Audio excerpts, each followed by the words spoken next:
Hello friends, welcome to a new class. देखिए, अब TGT PGT का एग्ज़ाम्स के लिए जो है मुझे लग रहा है 1 से 1.5 महीने में आपके पास समय बचा है, तो फटाफट तैयारी को पॉलिश देने का टाइम आ गया है।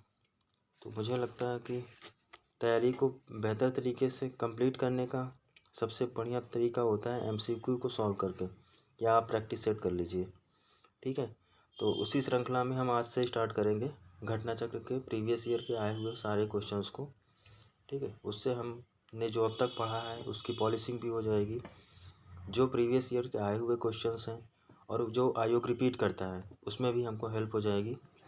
ठीक है, तो फटाफट हम इसको पूरा जल्दी से ख़त्म करने की कोशिश करेंगे ताकि हम इसे 1 हफ्ते 10 दिन में पूरी तरीके से कंप्लीट कर लें।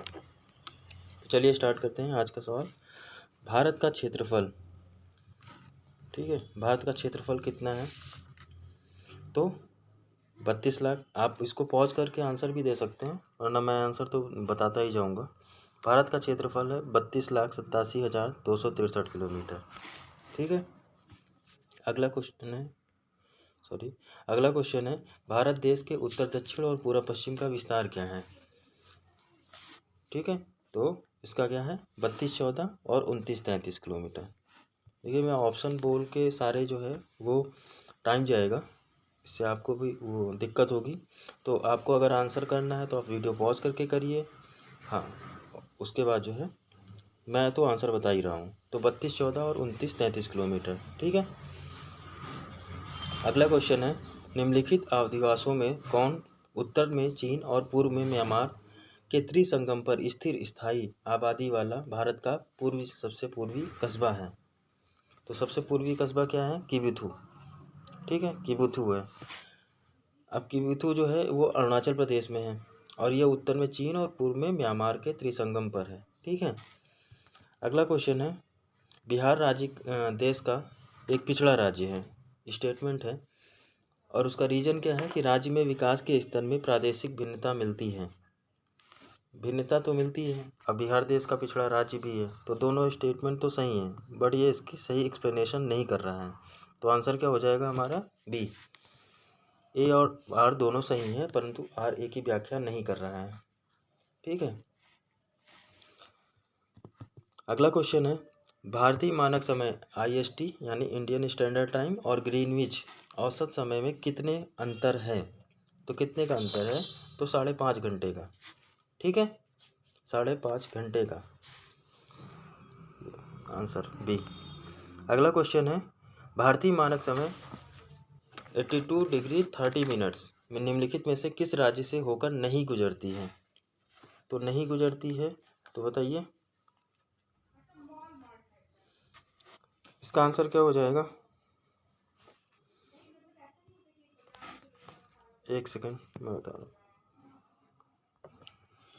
हाँ, तो इसका आंसर क्या होगा? इसका आंसर हो जाएगा तमिलनाडु। ठीक है, अब कहाँ कहाँ से गुजरती है? बाकी तो सही ही है। उत्तर प्रदेश इसमें ऐड कर लीजिए, मध्य प्रदेश, छत्तीसगढ़, उड़ीसा तथा आंध्र प्रदेश। ठीक है, ये 82.5 डिग्री जो हमारा मानक समय है वो 5 राज्यों से होकर गुजरता है। ठीक है, और यह समय जो है ग्रीनविच समय से 5 घंटे 30 मिनट आगे है। ठीक, अगला क्वेश्चन है हमारा कर्क रेखा निम्नलिखित में से भारत के किस राज्य से होकर नहीं गुजरती है? तो कर्क रेखा हमारे किस राज्य से होकर नहीं गुजरती है? तो मणिपुर से। ठीक है, तो इसमें कौन कौन सा है? गुजरात है, राजस्थान है, मध्य प्रदेश, छत्तीसगढ़, झारखंड और वेस्ट बंगाल, त्रिपुरा और मिजोरम। ठीक है, ये 8 राज्यों से होकर गुजरती है। गुजरात, राजस्थान, मध्य प्रदेश, छत्तीसगढ़, झारखंड, पश्चिम बंगाल, त्रिपुरा और मिजोरम। इन 8 राज्यों से। देखिए, आप पश्चिम से पूरब चले जाइए या पूरब से पश्चिम चले जाइए, एक सीरियल से सारे स्टेट्स को याद रखेंगे तो बीच में कोई मिस नहीं होगा। ठीक है, थोड़ा कन्फ्यूजन आपको नॉर्थ ईस्ट में हो सकता है कि मणिपुर है, मिजोरम है। ठीक है, तो उसको आप थोड़ा सा मेमोराइज कर लिए कोशिश करिएगा, हो जाएगा। देखिए, ये सारे क्वेश्चन कराने का पर्पज़ सिर्फ एक है, ये देखिए प्रीवियस ईयर के आए हुए क्वेश्चंस। ठीक है, और ये आपको मिलेंगे ही मिलेंगे, ठीक है। अगर 125 सोशल में क्वेश्चन पूछे जा रहे हैं, 124 125 एक तो कॉमन हो गया मान लीजिए, तो उसमें से कम नहीं तो 70 से 80 आपको आज भी रिपीटेड मिलेंगे। ठीक है। और ये उसमें तो मान लीजिए थोड़ी सी प्रोबेबिलिटी ज़्यादा है। इवन PCS में, LT में, GIC प्रवक्ता में जितनी परीक्षाएं हैं लगभग 50 से 60% पेपर रिपीट होता ही होता है। ठीक है। तो चलिए, इसलिए ये बहुत ज़रूरी है। इसको किए बगैर तो मुझे नहीं लगता है कि आप जो है सिलेक्शन के करीब भी पहुंच पाएंगे। अगर रिपीटेड क्वेश्चन हमारे गलत हुए तो हम फाइट से ऑलरेडी बाहर हो जाते हैं, इसलिए बहुत ज़रूरी है। ठीक है। चलिए, अगला क्वेश्चन है, यदि भारत की कर्क रेखा के स्थान पर विषुवत रेखा होती तो यहाँ की जलवायु पर जो प्रभाव पड़ता वह क्या है? आप ऑप्शन देखिए, थोड़ा सा टाइम लीजिए और बताइए। अगर भारत की कर्क रेखा के स्थान पर विषुवत रेखा होती तो वहाँ की जलवायु पर क्या प्रभाव पड़ता? तो आप सोचिए, अगर विषुवत रेखा की प्रॉपर्टीज़ आपको पता है तो आपको बहुत अच्छे से आंसर कर पाएंगे। इसका आंसर होगा अधिक ताप और अधिक वर्षा। ठीक है। अब भारत की कर्क रेखा के स्थान पर अगर विषुवत होती तो यहाँ की जलवायु कैसी हो जाती? विषुवत रेखी जलवायु हो जाती। ठीक है। अगर ये 0 डिग्री होती तो ठीक, तब यहाँ पर अधिक तापमान और अधिक वर्षा होती, क्योंकि सूरज की किरणें जो है ना सॉरी, सूरज की किरणें जो हैं वो सीधे इस पर पड़ती, विषुवत रेखा पर। और सूरज की किरणें जब विषुवत रेखा पर सीधे पड़ती तो यहाँ टेम्परेचर बढ़ता और साथ ही जो है संवहनीय वर्षा होती। संवहनीय वर्षा कैसी होती है? संवहनीय वर्षा जो है बहुत कम टाइम के लिए होती है, लेकिन बहुत तेज़ बारिश होती है और कई बार होती है। ठीक है। जब वहाँ से बना, थोड़ा सा भी हीट हुआ, वाष्पीकृत हुआ, चीज़ें संघनन हुआ, कंडेंस हुई सारी चीज़ें और सीधे बारिश। ठीक है। अगला क्वेश्चन है, कर्क रेखा किस नदी को नहीं काटती है? तो कर्क रेखा किसको नहीं काटेगी? तो नर्मदा को नहीं काटेगी। ठीक है। नर्मदा नदी की जो है वो कर्क रेखा के दक्षिण में है, इसलिए। जबकि अन्य नदियाँ जो है, सोन है, रिहंद है, बेतवा है, ये कर्क रेखा को काटती है। और कर्क रेखा माही नदी को 2 बार काटती है। ठीक है। तो माही नदी ऐसे ऐसे ऐसे जा रही है और ये कर्क रेखा है, मान लीजिए। ठीक है। अगला क्वेश्चन हमारा है, अब अगला टॉपिक एक तरीके से दूसरा चैप्टर, अंतर्राष्ट्रीय सीमाएं। ठीक है। तो भारत और श्रीलंका को कौन सा जल संधि अलग करती है? ठीक है। तो आंसर इसका होगा पाल, इसको पाक जल डमरू कहते हैं। पाल्क लिखा हुआ है तो पाक जल डमरू भी कह सकते हैं, पाक जल डमरू। ठीक है। यह भारत के तमिलनाडु राज्य को श्रीलंका के मुख्य भूमि से अलग करता है। अब सुंडा दिया हुआ है तो सुंडा किसको अलग करेगा? इंडोनेशिया को जो है जावा और सुमात्रा से ये अलग करेगा। ठीक है। अगला क्वेश्चन है हमारा, डोकलाम त्रिमुहानी पर स्थित है। तो डोकलाम किस त्रिमुहानी पे? ये तो एक तरीके से करंट का क्वेश्चन है, क्योंकि ज्योग्राफी से रिलेटेड है, इसलिए पूछा हुआ है उत्तराखंड असिस्टेंट प्रोफेसर में। तो डोकलाम त्रिमुहानी जो है वो भूटान, चीन और भारत की सीमा पर स्थित है। ठीक है। अगला क्वेश्चन हमारा है, डोकलाम पठार किस त्रिसंगम पर स्थित है? फिर से, तो भारत, चीन और भूटान। ठीक है। भारत, चीन और भूटान। अब देखिए, उत्तराखंड के असिस्टेंट प्रोफेसर में भी पूछा, यूपी के भी TGT PGT में पूछा। ठीक है। इसलिए क्वेश्चन रिपीट होते रहते हैं हर स्टेट के क्वेश्चन। और घटना चक्र क्या है? सारे स्टेट्स के जितने भी TGT PGT LT GIC प्रवक्ता असिस्टेंट प्रोफेसर सबका कंपाइलेशन है, तो ये बहुत अच्छा है रिवीजन के लिए। ठीक है।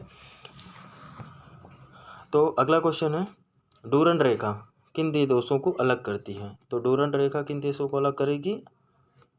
पाकिस्तान और अफगानिस्तान। एक सेकेंड, डूरंड रेखा किन देशों को अलग करती है? तो भारत और अफगानिस्तान।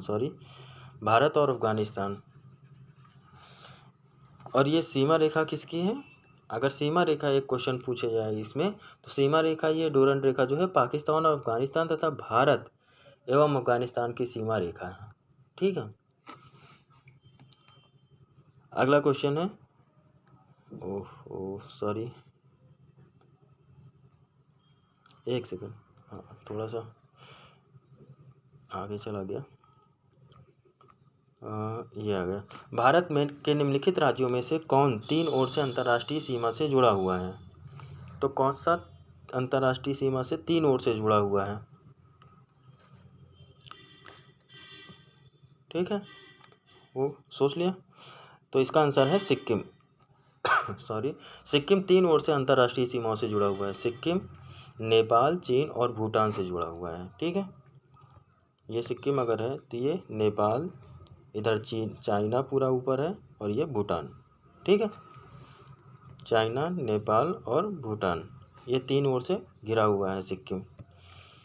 अगला क्वेश्चन है भारत का भौतिक स्वरूप। ठीक है, इस पे आ जाइए। सामान्यतः भारत को कितने बृहद प्रदेशों में बांटा गया है? तो 4 बृहद प्रदेशों में बांटा गया है। अब 4 प्रदेश कौन कौन से हैं? एक उत्तर भारत है, उत्तरी पर्वत है। ठीक है, उसके बाद क्या आ जाएगा? मैदान आ जाएगा। फिर प्रायद्वीपीय उच्च भूमि आ जाएगी, और भारतीय तट और द्वीप वगैरह आ जाएंगे। ठीक है, तो पर्वत, मैदान, उच्च भूमि, प्रायद्वीपीय और तट। ठीक, अगला क्वेश्चन है हमारा, सही सुमेलित मिलाना है। शैल समूह है और शैल तंत्र हैं। ठीक है, आर्कियन, पुराना, द्रविड़ियन और आर्यन। ठीक है, अब इनको मैच करना है। तो आर्कियन किससे रिलेटेड होगा? तो आर्कियन होगा रिलेटेड हमारा धारवाड़ से। ठीक, आर्कियन धारवाड़ हो गया। पुराना या पुराण जिसको कह लें तो वो हो जाएगा हमारा विंध्यन। ठीक है, और द्रविड़ियन, द्रविड़ियन हमारा हो जाएगा ऑर्डोविशियन, आर्डोविशियन। ठीक है, और आर्यन हमारा हो जाएगा गोंडवाना का। ठीक है, तो इसका आंसर क्या हो जाएगा हमारा? 3 4 1 2। तो 3 4 1 2 यानी कि पहला आंसर। ठीक है, पहला ऑप्शन। अगला क्वेश्चन है हमारा, दक्कन जाल बना हुआ है। तो दक्कन जाल किससे बना हुआ है? तो बेसाल्टिक। ठीक है, अब बेसाल्टिक कैसे कह सकते हैं कि दक्कन का जाल जो है वो मेसोजोइक महाकल्प में, क्रिटेशियस कल्प में हुआ था इसका निर्माण। और इस काल में जो है विदर्भ क्षेत्र में ज्वालामुखी के दरारी उद्भेदन से लावा का वृहद उद्गार हुआ, और लगभग 5 लाख वर्ग किलोमीटर का क्षेत्र इससे आच्छादित हो गया। ठीक है, और इस क्षेत्र में 600 से लेकर 1500 मीटर और कहीं कहीं 3000 मीटर की मोटाई तक बेसाल्टिक लावा का जमाव मिलता है। यह प्रदेश दक्कन ट्रैप के नाम से जाना जाता है। ठीक है, तो दक्कन जाल जो बना हुआ है वो बेसाल्टिक चट्टानों से बना हुआ है। अगला क्वेश्चन है, भारतीय प्रायद्वीप के केंद्रीय उच्च भूमि बनी हुई है, किस प्रकार की शैलों से बनी हुई है? ठीक है, मेनली ये पूछना चाह रहा है कि भारतीय प्रायद्वीप की केंद्रीय उच्च भूमि बनी हुई है, किससे बनी हुई है? तो आग्नेय और कायांतरित चट्टानों से। ठीक है, आग्नेय और कायांतरित चट्टानों से, क्योंकि ये सबसे प्राचीन भूखंड है। ठीक है, और ये सबसे अधिक स्थिर वाला भूमि क्षेत्र है। तो प्रायद्वीपीय भारत की केंद्रीय उच्च भूमि का निर्माण जो है वो आग्नेय शैल या कायांतरित या रूपांतरित चट्टानों से हुआ है। ठीक है, अगला क्वेश्चन है हमारा, रांची पठार उदाहरण है। तो रांची पठार किस प्रकार के पठार का उदाहरण है? ठीक है, तो ये इसको क्या बोलेंगे? उत्थित संप्राय मैदान का, उत्थित संप्राय मैदान का। ठीक है, लक्षद्वीप की राजधानी का नाम क्या है? तो लक्षद्वीप की राजधानी क्या है? तो लक्षद्वीप की राजधानी का नाम क्या है? सोचिए फटाफट।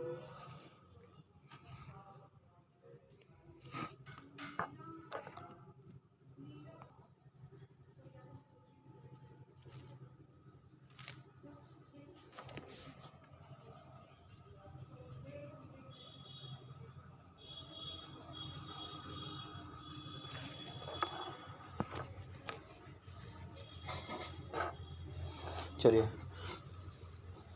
तो लक्षद्वीप की राजधानी क्या है? तो इनमें ऑप्शन क्या हो जाएगा? इनमें से कोई नहीं। ठीक है, क्योंकि जो है लक्षद्वीप की राजधानी जो है वो कवराती है। ठीक है, या कवाराती। अगला क्वेश्चन हमारा है, स्ट्रेटो ज्वालामुखी नारकोंडम किस देश में स्थित है? स्ट्रेटो ज्वालामुखी नारकोंडम किस देश में स्थित है? तो ये भारत में है। ठीक है, अगला क्वेश्चन है हमारा, और ये शांत ज्वालामुखी है और अंडमान से लगभग 80 किलोमीटर पूरब में है। स्ट्रेटो ज्वालामुखी नारकोंडम भारत में स्थित है और ये शांत ज्वालामुखी है। ठीक है, अगला क्वेश्चन हमारा है, शिलांग का पठार मेघालय के नाम से जाना जाता है। शिलांग का पठार मेघालय के नाम से जाना जाता है, जिसका अर्थ क्या होता है? बादलों का घर। ठीक है, अब इनमें से यह नाम किसने दिया था? तो इसमें से यह नाम दिया था SP चटर्जी ने। ठीक है। तो देखिए कुछ ऐसे भी क्वेश्चंस होते हैं जिनका जो है हो सकता है आपकी नज़रों से ना गुजरे हों, ठीक है। तो इसलिए जो है कभी कभी इग्नोर, क्योंकि 100% से तो सिलेक्शन नहीं होता, लेकिन मैक्सिमम क्वेश्चन तो टच करने ही पड़ेंगे। तो मान लीजिए आपने ऐसे ही MCQ के फॉर्म में कहीं क्वेश्चन गुजर गया आपके सामने से, तो आप उसको कम से कम सॉल्व तो कर सकते हैं, ठीक है। तो शिव प्रसाद चटर्जी यानी SP चटर्जी ने जो है शिलोंग पठार का नाम दिया था, ठीक है। अगला क्वेश्चन हमारा है, गारो राजमहल विदर का निर्माण हुआ है। तो गारो राजमहल विदर का निर्माण किस प्रकार की घटना से हुआ है, ठीक है। तो ये अंधभ्रंश है, अंधभ्रंश, अधाभ्रंश कह लो। गारो राजमहल विदर का निर्माण डाउन फॉल्टिंग जिसको कहते हैं उसके द्वारा हुआ है। इसे जो है मालदा गैप के नाम से भी जाना जाता है। इस गैप में अधिकांश भाग बांग्लादेश में तथा कुछ भाग जो है भारत में है। गारो, ठीक है। गारो और राजमहल विदर, गारो राजमहल विदर का निर्माण अंधाभ्रंश से हुआ है, ठीक है। अगला चैप्टर है पर्वत, पहाड़ियाँ और घाटियाँ। तो क्वेश्चन क्या है कि गंगा के मैदान एवं दक्कन का पठार के मध्य निम्न में से कौन पर्वत आपस में बांटने का काम करता है। तो गंगा के मैदान को और दक्कन का पठार, इन दोनों को कौन अलग करता है, क्वेश्चन ये है मेनली।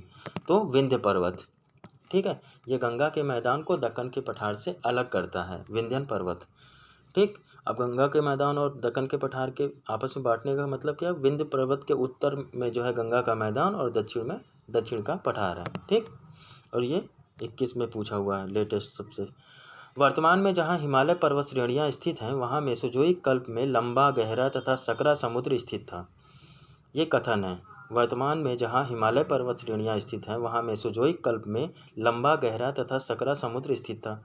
और कारण क्या बता रहा है कि पिछले समुद्रों में लंबे समय तक निरंतर निक्षेपण से मलबा का काफ़ी मोटी परत में जमा हुई, जिसमें भू हलचलों के कारण वलन पड़ने से अल्पाइन मोड़दार पर्वतों का निर्माण हुआ। तो कथन भी सही है और कारण भी सही है, ठीक। कथन और कारण दोनों सही है, यानी कि ऑप्शन ए हमारा सही है, ठीक। अगला क्वेश्चन हमारा है, देखिए इसका अगर थोड़ा सा समझ लीजिए कि जहाँ पर हिमालय पर्वत श्रेणियाँ स्थित है वो मेसोजोइक कल्प में लंबा, गहरा और सकरा समुद्र था, जिसको टैथिस सागर कहते थे। अब इस समुद्र में लंबे समय तक निरंतर निक्षेपण से मलबा की मोटी परत जमा हुई और जिसमें भू हलचलों के कारण वलन पड़ने से अल्पाइन मोड़दार पर्वतों का निर्माण हुआ, ठीक। अब ये सारा कॉन्सेप्ट जो है वो प्लेट टेक्टोनिक वाला है कि हमारी इंडियन प्लेट और यूरोपियन प्लेट आपस में टकराई और फिर उसके बाद जो है हिमालय पर्वत वलन के थ्रू इसका निर्माण हुआ, वो सब आप पढ़ लीजिएगा, ठीक है। अगला क्वेश्चन हमारा है, पश्चिम से पूर्व तक हिमालय की लंबाई क्या है। पश्चिम से पूर्व तक हिमालय की लंबाई क्या है, ठीक है। तो 2500 किलोमीटर लगभग, ठीक। पश्चिम से पूर्व तक जो है हिमालय की लंबाई वो है 2500 किलोमीटर। और उत्तर से दक्षिण हिमालय की चौड़ाई क्या है। इधर से लंबाई होगा क्योंकि लंबा पूरब से पश्चिम की तरफ है और उत्तर दक्षिण मोटाई हो जाएगी, यानी चौड़ाई तो 160 से जो है 400 किलोमीटर तक का है। दक्षिण से उत्तर हिमालय की श्रेणियाँ जो हैं शिवालिक, लघु हिमालय और महान हिमालय, ये दक्षिण से उत्तर की ओर श्रेणियों का क्रम है, ये भी पूछता है, ठीक है। अगला क्वेश्चन है, निम्नलिखित हिमालयी भ्रंशों का दक्षिण से उत्तर की ओर सही क्रम चुनिए, ठीक है। आ गया वही क्वेश्चन। तो अब इसका क्रम क्या होगा, क्रम ऐसे समझिए आप। तो शिवालिक, एक सेकंड,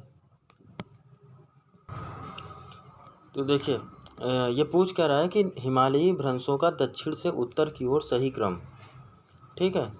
तो इसका आंसर हो जाएगा हिमालयी अग्रभ्रंश, मुख्य सीमा और मुख्य केंद्रीय भ्रंश, ठीक है।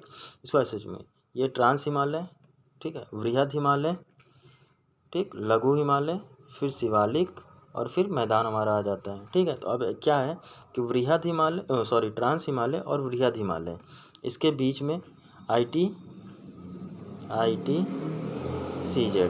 ठीक है, यानी इंडो सांगपो सुचर जोन, ठीक है। तो अब ये सारी चीज़ों को जो है ना इन्होंने भ्रंशों की फॉर्म में बांट दिया है। तो जो है अब ये पूछ क्या रहा है, दक्षिण से उत्तर की ओर क्रम, ठीक। ठीक है। तो ये दरअसल वो आप ऐसे समझिएगा, आप ऐसे समझिए, ये ट्रांस हिमालय, फिर उसके नीचे बृहद हिमालय, फिर लघु हिमालय, फिर शिवालिक, फिर मैदान, ठीक, या प्रायद्वीपीय भारत, उसके बाद फिर नीचे और आ जाएंगे। तो अब इन दोनों के बीच में जो भ्रंश हैं उनकी बात कर रहा है ये, ठीक है। अगर उत्तर से चलेंगे हम तो क्या पड़ेगा, HFT पड़ेगा सबसे पहले, आइए HFT, ठीक। उसके बाद क्या पड़ेगा, MBT, ये क्रम जो है MBT मेन बाउंड्री थ्रस्ट, फिर MCT मेन सेंट्रल थ्रस्ट, ठीक है, फिर NHT, ठीक है। तो उसी के लिए ये क्रम बताया है कि हिमालयी अग्रभ्रंश, मुख्य सीमा भ्रंश, मुख्य केंद्रीय भ्रंश, मेन सेंट्रल थ्रस्ट, ठीक है, ये है इसका क्रम। अगला क्वेश्चन है, महान हिमालय का क्रोड निर्मित है। तो महान हिमालय का क्रोड किस समय निर्मित हुआ, तो आदि महाकल्पी शैलों द्वारा महान हिमालय का क्रोड इससे निर्मित है, ठीक है। अगला क्वेश्चन है, निम्नलिखित युग्मों में से कौन सुमेलित नहीं है। निम्नलिखित युग्मों में से कौन सही सुमेलित नहीं है कि कौन सी पहाड़ियाँ किस राज्य में हैं। तो पालकोंडा आंध्र प्रदेश बिल्कुल सही है। जावादी महाराष्ट्र, ये गलत है, जावादी हमारा महाराष्ट्र में नहीं है, जावादी हमारा जबकि है तमिलनाडु में, ठीक है, तमिलनाडु में। कैमूर हमारा सही है MP में, और राजगिरी पहाड़ियाँ जो हैं वो बिहार में, राजगीर पहाड़ियाँ बिहार में, ठीक है। तो इसको मैपिंग के थ्रू अगर आप कर लेंगे ना तो बहुत आसानी होगी ज्योग्राफी को आपको सॉल्व करने में। लगभग 50-60% आपका ज्योग्राफी अगर मैपिंग अगर आपकी तैयार है तो आप मैक्स टू मैक्स क्वेश्चन आप बहुत अच्छे से कर लेंगे। और अगर आप कमेंट बॉक्स में लिखते हैं कि मैपिंग करानी, तो मैं आपको पूरी मैपिंग करा दूंगा, इंडिया की भी और वर्ल्ड की भी, ठीक है। अगला क्वेश्चन है, निम्नलिखित में से कौन सा युग्म सही नहीं है। तो कौन सा नहीं है, पंजाब हिमालय सिंधु नदी, ठीक है, ये बिल्कुल सही है, पंजाब हिमालय से सिंधु नदी। कुमायूं हिमालय सतलज नदी, नेपाल हिमालय काली नदी, और असम हिमालय ब्रह्मपुत्र नदी, ये गलत है, ठीक है। पंजाब या कश्मीर हिमालय जो है वो सिंधु है, सिंधु तथा सतलज नदियों के मध्य है। पंजाब या कश्मीर हिमालय सिंधु और सतलज नदियों के मध्य कुमायूं हिमालय, ठीक है। सतलज तथा काली के बीच मध्य नेपाल हिमालय, और काली और तिस्ता के बीच जो है असम हिमालय, और उसके आगे जाएंगे तो तिस्ता और दिहांग यानी कि सांगपो के बीच में है ब्रह्मपुत्र, ठीक है। फिर से एक बात समझ लीजिए, पंजाब या कश्मीर हिमालय जो है वो सिंधु नदी है, ठीक। उसके बाद आ जाता है सतलज नदियों के, सिंधु तथा सतलज के बीच, पंजाब हिमालय जो है वो सिंधु और सतलज, ये मान लीजिए सिंधु है, सतलज है, इसके बीच जो है पंजाब हिमालय, ठीक है। कुमायूं हिमालय, अब आया कुमायूं, तो ये सिंधु थी, ये सतलज थी, ठीक है। अब सतलज और काली के बीच जो है कुमायूं हिमालय, ठीक। उसके बाद क्या है, काली नदी और तिस्ता के मध्य नेपाल हिमालय, नेपाल हिमालय काली और तिस्ता के बीच, ठीक है। चलिए बढ़ते हैं आगे क्वेश्चन की तरफ। हिमालय की धौलाधर श्रेणी फैली हुई है। तो हिमालय की धौलाधर श्रेणी कहाँ तक फैली हुई है, हिमाचल प्रदेश में है, ठीक है। हिमालय की धौलाधर श्रेणी हिमाचल प्रदेश में है। अगला क्वेश्चन है, हिस्पर हिमनद संबंधित है। तो हिस्पर हिमनद संबंधित है काराकोरम पर्वत से, ठीक है। हिस्पर काराकोरम पर्वत से संबंधित, और ये जो है 161 किलोमीटर लंबी है, 61 किलोमीटर, ठीक है, 61 किलोमीटर लंबी है हिमनद ये। यह पर्वत स्थित और बहुत से हिमनद है इस श्रेणी पे, जैसे सियाचिन है, सासाइनी है, बियाफो है, बाल्टोरा है, बातुरा है, ये सारे हिमनद जो है स्थित हैं। अगला क्वेश्चन है, निम्नलिखित में से कौन भारत के सबसे पूर्व में स्थित है, ठीक है।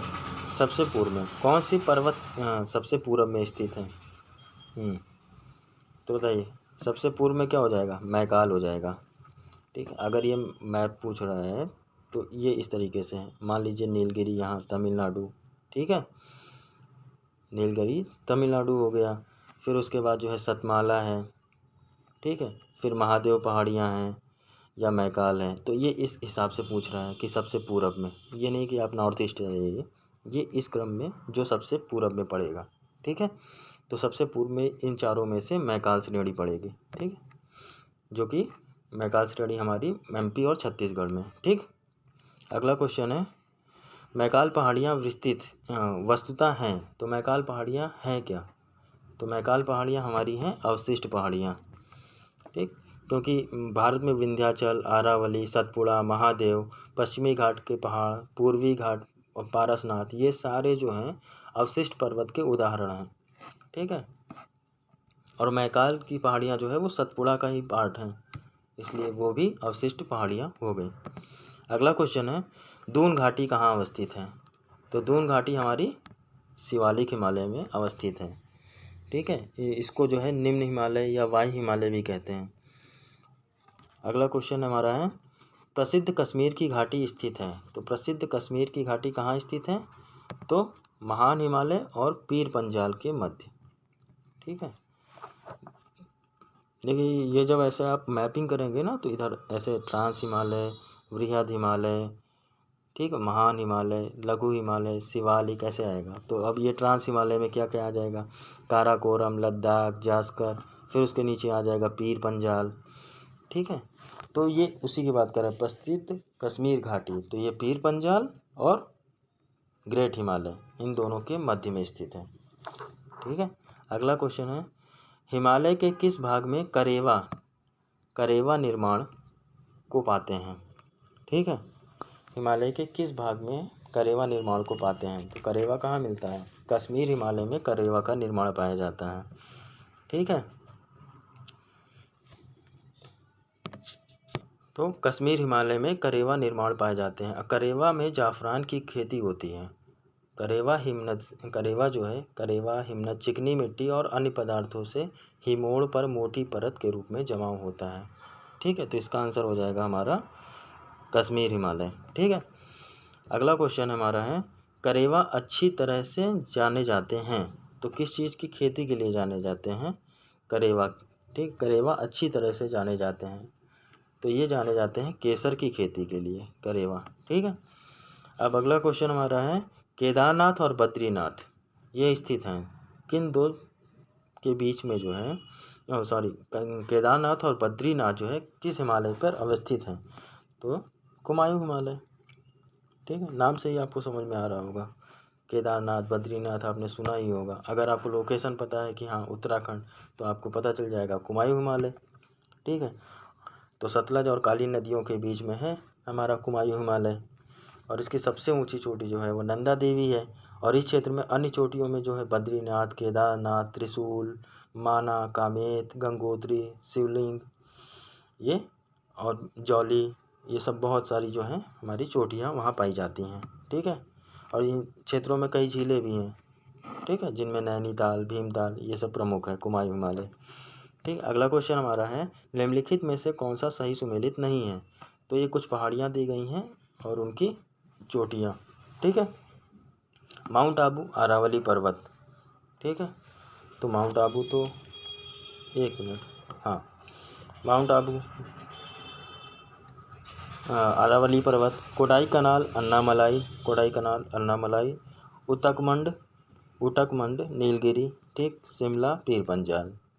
अब देखिए इसमें से जो है ऑप्शन गलत दे रखा है इन्होंने, तो इसमें कोडाई कनाल का संबंध जो है वो पलनी पहाड़ियों से है, अन्नामलाई से नहीं है, पलनी पहाड़ियों से। ठीक, और शिमला जो है वो धौलाधर में है, तो ये दोनों गलत हो गए, तो बी और डी ये दोनों गलत हैं। आप ध्यान रखिएगा, कोडाई कनाल जो है ये हमारा है पलनी पहाड़ियों में, पलनी, और शिमला जो है वो धौलाधर में है। ठीक, श्रेणी पे। अगला क्वेश्चन है, पश्चिमी घाट को इस नाम से भी पुकारा जाता है, तो पश्चिमी घाट को और किस नाम से पुकारा जाता है? तो सह्याद्री इसको हम कहते हैं। ठीक है, सह्याद्री। अगला क्वेश्चन है, दक्षिण भारत का, एक सेकेंड, सॉरी, दक्षिण भारत का सर्वोच्च शिखर है, दक्षिण भारत का सर्वोच्च शिखर है अनाईमुड़ी। ठीक है, दक्षिण भारत का सर्वोच्च शिखर अनाईमुड़ी। अगला क्वेश्चन है, सेवराय पहाड़ियाँ स्थित हैं, तो सेवराय पहाड़ियाँ कहाँ स्थित हैं? ठीक है। तो शिवराय पहाड़ियाँ हमारी तमिलनाडु में स्थित है। अब देखिए कितने क्वेश्चन है टीजीटी पीजीटी लोकेशंस पे बेस्ड। ठीक है। अगला क्वेश्चन है निम्नलिखित में से किन दो पर्वत लगभग समानांतर जुड़े हुए हैं। एक तरीके से निम्न में से कौन से दो पर्वत लगभग समानांतर हैं। ठीक है। तो कौन सा समानांतर है, विंध्याचल और सतपुड़ा। ठीक है, ये लगभग समानांतर हैं। विंध्याचल पर्वत गंगा के मैदानी भाग के दक्षिण के पठार से विभाजित करता है, ये आपने पिछले क्वेश्चन में करा, और ये भारत के लगभग मध्यवर्ती भाग में है। ठीक है। तो विंध्याचल और सतपुड़ा ये पर्वत जो है लगभग समानांतर है, बराबर है। ठीक है। तो आज का सेशन यही समाप्त करते हैं। आगे के कुछ चैप्टर्स जो है हम फटाफट ऐसे ही पूरी घटना चक्र कोशिश करेंगे कि हम कवर कर डालें, जिससे आपके एमसीक्यू के माध्यम से आपका रिवीजन अच्छे से हो सके। आई होप आज का सेशन आपको अच्छा लगा होगा। वीडियो को लाइक शेयर और सब्सक्राइब जरूर करिएगा। Thank you so much.